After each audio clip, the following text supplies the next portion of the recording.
IPL 2025 तात्काळ प्रभावाने एका आठवड्यासाठी स्थगित करण्यात आला आहे. भारतीय क्रिकेट नियामक मंडळ BCCIचे सचिव देवाजीत सैकिया यांनी आज दुपारी पत्रकार परिषद घेऊन ही माहिती दिली.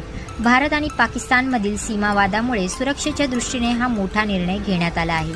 आम्ही सर्व संबंधित यंत्रणांशी चर्चा करून आणि परिस्थितीची पूर्ण पाहणी केल्यानंतरच पुढील तारीख व स्थळांची घोषणा करू. हा निर्णय IPL गव्हर्निंग काउन्सिलने फ्रँचायझीज, ब्रॉडकास्टर्स, स्पॉन्सर आणि प्रेक्षकांच्या भावना लक्षात घेऊन घेतला आहे. या निर्णयाआधी BCCIच्या वरिष्ठ अधिकाऱ्यांची आपत्कालीन बैठक पार पडली होती. IPLचे चेअरमन अरुण धुमल आणि सचिव सैकिया या बैठकीला उपस्थित होते. सध्या संघ तितर होत आहेत आणि खेळाडू त्यांच्या घरी किंवा सुरक्षित स्थळी रवाना होत आहेत.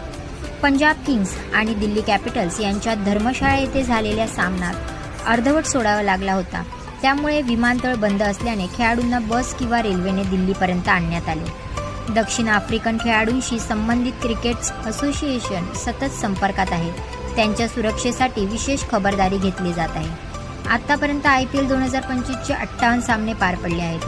अजून 12 लीग सामने आणि प्लेऑफ बाकी आहेत.